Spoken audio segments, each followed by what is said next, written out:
Neil Peart, drummer. The band is Rush. You probably know that. He's also now not only an adventure traveler, but an adventure traveler writer.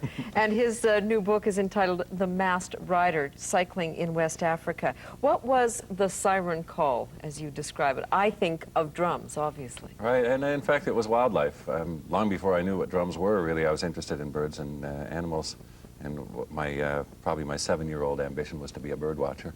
So I had that lure, and nature shows all my life have been a real fascination on TV. So the Serengeti in East Africa. Yeah. The year after I went to China, I went to East Africa and did a kind of a camping back of a truck tour around East Africa, Tanzania, and Kenya, and then did the Kilimanjaro climb. And when I was there, I was introduced to a little bit of the culture of the Samburu and the Maasai and the other local people, Kikuyu of East Africa. I got really intrigued by that, and people, old African hands would tell me, well, you come to East Africa for the animals, to West Africa for the people. And so the next year I tried really hard to find a way to get to West Africa and experience some of that. And I knew, by then, of course, having been a drummer, I knew that countries like Ghana were the heart of the rhythmic foundation of Western music, really, is where it all sprang. So that intrigued me as well. That was the pull. Being able to try and Did you just toss off mere moments ago that you climbed Mount Kilimanjaro? Yeah. You did, like to the top? Yeah, to the very top. Now that takes an awful lot of preparation and training. You have to be in... Well, no, it's actually quite well organized and probably Really? sounds more impressive than it is. There are people going up it every day, and there's no technical ropes and hanging from pythons or anything like that every day. They have, it's a long hike. I think it's about a 60-mile hike you do in 5 days. And in the altitude alone, it's 19,000 and some odd feet. So altitude sickness is what turns most people back. When you talk about the African people, I'm assuming you don't have the language, or do you? Well, French is the lingua franca of a lot of West Africa, fortunately. So you've got enough to communicate. That's what we call survival French. You write about this wonderful story where you're listening, I think it was in Gambia, where you hear some drums. There's an old African man, I think, sitting around playing drums, and there's a white missionary there who has no rhythm. None at all. And it was a beautiful moment walking through a village in the Gambia, just sunset, and of course no sound anywhere, just the village settling into evening silence. And I heard the sound of a drum, and I went to the compound and kind of peeked in, and a woman motioned me to go ahead.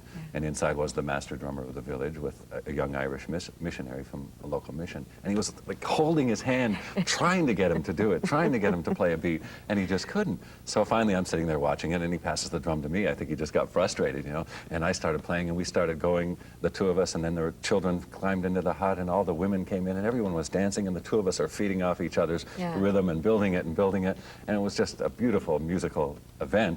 And this missionary kid sitting there at the end, he says, "How can you do that?" And I said, "I'm in the business." And you have rhythm. I mean, you've always known that, though. There is an inbuilt thing, and it's a really strange thing because it's not coordination. Like, I'm very unathletic. I can't play any sport well or any game.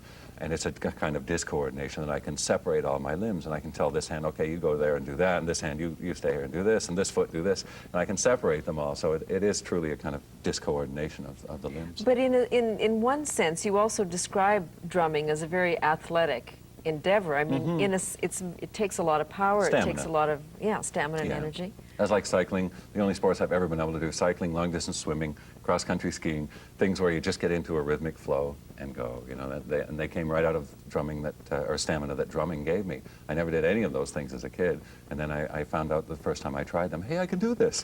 You described the story of lying in bed one night when you're a kid, 13 or 14, whatever it is, listening to this song, Chains. Oh, yeah. By a girl group. Right. I think the Beatles did it, though, too, on their first album, didn't they? Yeah, The White and Pink one? they certainly did it, maybe a B-side of a single or something. Well, is it the song like Chains, My Baby's Got Me? And it was the rhythm of that shuffle rhythm that grabbed me and just cemented it into my brain. It's one of my earliest memories of a popular song really grabbing me in a physical way. And you responded to the drum sound, rhythm, not to the lyric. But they're all woven together. I don't think you can separate them. If I'd heard a drum machine going, it wouldn't have worked. It had to be the melody, the sound of those girls' voices, the production of the whole thing sonically, from guitars, keyboards, horns, drums, everything, all of it together, and then the rhythm under that. It's a holistic thing. You said of that moment that your hormones attached themselves to music. Yeah, I think that's really what it comes to, too, you know. Is it that? Is there kind of I don't know, I mean, a sexual energy that comes with that. Rock and roll, particularly, is considered. Well, yeah, it's considered semantically. That's where the name rock and roll comes Yeah. from, that it was black slang for the act of sex. So I think that it is often overtly or, you know, implicitly, certainly, about sex. And at that age, what isn't? Yeah, I suppose that's true. It's very male, like most of the people that listen to Rush today. I mean, I don't know, the audiences are mostly male? The higher proportion, but that's just a stylistic thing, really. Of course, other styles of music. I took my daughter years ago to see New Kids on the Block, and how many men do you think were there? Yeah, You know, yeah. It's a stylistic thing of what's given forth in the music, and if it tends to be aggressive, it tends to be male, and if it tends to be reflective or romantic, it tends to be female. These are not generalizations, these are observations of look at the audience. Do you have a sense that you can go on being a rock drummer forever? We're contemporaries, so I get to ask this question Fair about enough. age. And yeah, I just have to look around to all the other drummers that have, you know, gone before, and people like Buddy Rich until his dying day was really still playing. And when he was crippled by a stroke and was paralyzed half down his body, people who were there tell me that he would hold one foot in one hand and go, "I can still do it, I can still do it." You know, you never give up, and because it's stamina, that's the gift. That's a gift of maturity. You know, fortunately, that's not given to you. I mean, I find young women coming up to me these days saying, "I've watched you on television since I was a girl." And once you get over that initial shock, Yes. somebody having spent 20 years sort of watching you, you realize that we are now doing all of what we do for much longer. To me, I don't know, Rush, it's heavy metal, you know, it's a serious rock band. Can you keep doing it when you're 60? As long as we want to, I think. I mean, we certainly get a lot of joy out of working together, and it's the interplay among us that feeds it. It's not the desire to go out and be admired in front of an audience at all. That would never sustain us this long, and it would never sustain us in any deeper, nourishing way. But it's the true ensemble of the three of us together that makes it last, and that makes it a joy to get together and write songs. And as the boomers age, we will continue to want to keep those things that we've always listened to. Well, no one can predict that. That's why I was saying earlier, no one can say why this band has lasted so long, because we Yeah. couldn't plan that. We couldn't say that our music will still grow and absorb other influences and still be relevant 20 years from now. And even this time, after going away and writing a book and making a big band tribute album and doing other things, I came back thinking, can I really sit down and write lyrics for rock songs now? And of course you doubt. And every songwriter I've apparently ever you heard- did. Well, apparently I did, yeah.